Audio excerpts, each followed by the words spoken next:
नमस्कार. आजच्या व्हिडिओमध्ये पाहणार आहोत मार्गशीर्ष महिन्यातील गुरुवारची पूजा मांडणी कशी करावी. अतिशय साध्या सोप्या पद्धतीने आज आपण पूजा मांडणार आहोत.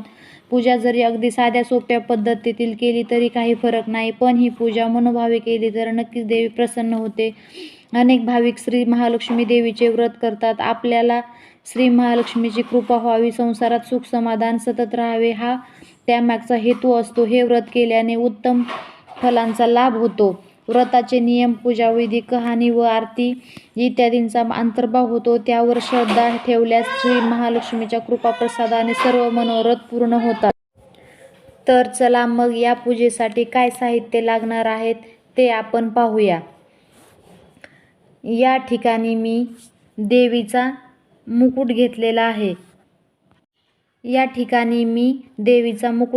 आहे. त्याचबरोबर देवीला साज घालण्यासाठी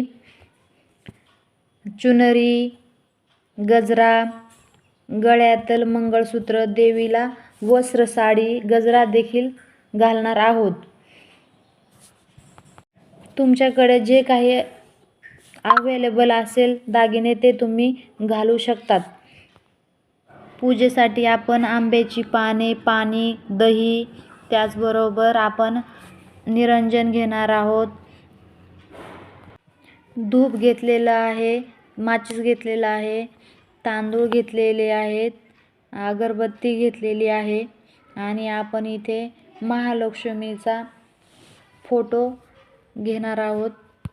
त्याचबरोबर साखर, सुपारी, हळदी कुंकू, स्वस्तिक काढण्यासाठी ओलं कुंकू आणि पूर्ण आपण देवीला ओवाळण्यासाठी पूर्ण ताट तयार केलेलं आहे. त्याच्यामध्ये अगरबत्ती, निरंजन, हळदी कुंकू हे सर्व घेतलेलं आहे. त्याचबरोबर रांगोळी घेतलेली आहे. त्याचबरोबर आपल्याला इकडे तांब्या लागणार आहे. देवीच्या ओटीचं सामान, लाल वस्त्र पाटावरती घालणार आहोत आपण ते. त्याचबरोबर आपण फळे घेणार आहोत, श्रीफळ घेणार आहोत, विड्याची पाने घेणार आहोत, देवीला हार घेणार आहोत आणि काही फुले पण आपण यामध्ये घेणार आहोत. पाहूयात पूजा कशी करायची. हे पहा, या ठिकाणी मी पाट ठेवला आहे. या पाटावरती लाल रंगाचे वस्त्र अंथरून घेते. रांगोळी पूजा मांडून झाल्यानंतर काढून घेता येईल. त्यानंतर मी दीप प्रज्वलित करते. आता आपण महालक्ष्मी फोटोची स्थापना करूयात. या ठिकाणी मी तांदूळ वाहते, त्याच्यावरती आपण फोटो प्रस्थापित करूयात. त्यानंतर फोटोला हार घालून देवीला हार घातलेला आहे. आता आपण कलश अगोदर स्वस्तिक काढून घेऊयात. स्वस्तिकावरती कलश स्थापन करूयात. कलशामध्ये 1 रुपया आणि सुपारी वाहूयात. कलशाला आपण लाल कुंकवाने स्वस्तिक काढून घेऊयात. कलशामध्ये पाणी घेतलेलं आहे. आता आपला स्वस्तिक पूर्णपणे काढून झालेला आहे, तर त्याच्यामध्ये आपण बिंदू देऊयात. कलशामध्ये मी आता आंब्याची एक पूर्ण डहाळीच ठेवून देणार आहे. पाने किंवा डहाळी ठेवली तरी चालते. वरती आपण श्रीफळ ठेवणार आहोत. कलश आणि लक्ष्मीच्या फोटोला हळदी कुंकू वाहते. हळदी कुंकू वाहताना आपण स्वतःलाही ते लावावे. आता आपण कलशाला वस्त्र घालणार आहोत. आता आपण देवीचा मुकुट बांधून घेणार आहोत. महालक्ष्मीचा मी मुकुट आता घातलेला आहे. आता आपण देवीला मंगळसूत्र घालूयात. तुमच्याकडे जे काही दागिने असतील ते तुम्ही घालू शकता. माझ्याकडे 2-3 प्रकारचे जे दागिने होते ते मी देवीला आता घातलेले आहेत. हे व्रत करणाऱ्या व्यक्तीने काया वाचा मनाने शुद्ध आचरण ठेवावे. मद्यपान, मांसाहार व व्यभिचार करू नये. व्रताच्या दिवशी गुरुवारी उपवास करावा. पूजा चालू असताना अष्टकारी मंत्राचा जप करावा. माझ्याकडे देवीची वेणी आहे, ते मी देवीला घालते. या ठिकाणी मी गणपती बाप्पाची स्थापना करून घेते. त्यासाठी मी एक विड्याच्या पानावरती तांदूळ वाहते आणि सुपारी म्हणजेच गणपती बाप्पाची स्थापना करते. आता आपण महालक्ष्मी देवीची ओटी भरून घेऊयात. ओटीमध्ये आपण खारीक, खोबरं, सुपारी, अक्षदा ठेवणार आहोत. आणि वेगवेगळ्या प्रकारची 5 फळे ठेवूयात.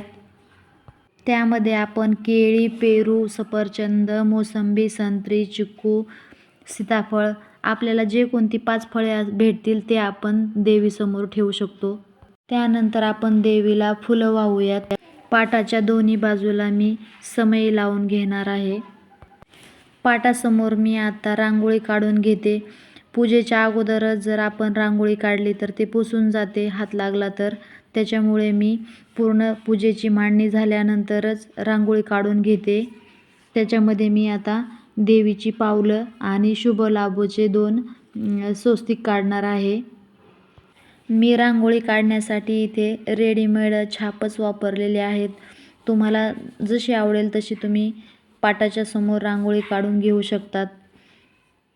रांगोळी काढलेल्या लक्ष्मीच्या पावलांमध्ये मी हळदी आणि कुंकू हे 2 कलर भरलेले आहेत. आपली आता इथे रांगोळी काढून पूर्णपणे झालेली आहे. त्याच्यावरती आपण हळदी कुंकू वाहूयात. महालक्ष्मीचा फोटो तुमच्याकडे नसेल तर तुम्ही महालक्ष्मी व्रताचं जे पुस्तक आहे त्याची पण तुम्ही पूजा करू शकता. श्री महालक्ष्मी देवीचं माझ्याकडं पुस्तक आहे ते देखील आपण इथे स्थापित करूयात. त्याचबरोबर आता इथे आपण प्रसाद म्हणून देवीला साखर, दही, पाणी आणि पंचामृत हे देखील आपण इथे वाहूयात. धूप लावूयात, अगरबत्ती लावूयात आणि देवीला ओवाळून देवीची आरती करूयात. आरती करताना अगोदर आपण गणपती बाप्पाची आरती करूयात आणि नंतर देवीची आरती करून घेऊयात. आरती झाल्यानंतर 108 वेळा ओम ऐ श्री महालक्ष्मी नमः हा मंत्र म्हणावा. अशा प्रकारे साधी सोपी संपूर्ण पूजा विधी केलेला आहे. मार्गशीर्ष महिन्यात व्रत करण्यास न जमल्यास कोणत्याही महिन्यात पहिल्या गुरुवारी व्रताला सुरुवात करावी. शेवटी श्री लक्ष्मीची प्रार्थना करावी. हे लक्ष्मी देवी, या जगावर तुझी सत्ता आहे. माझ्या सर्व अपराधाची क्षमा कर.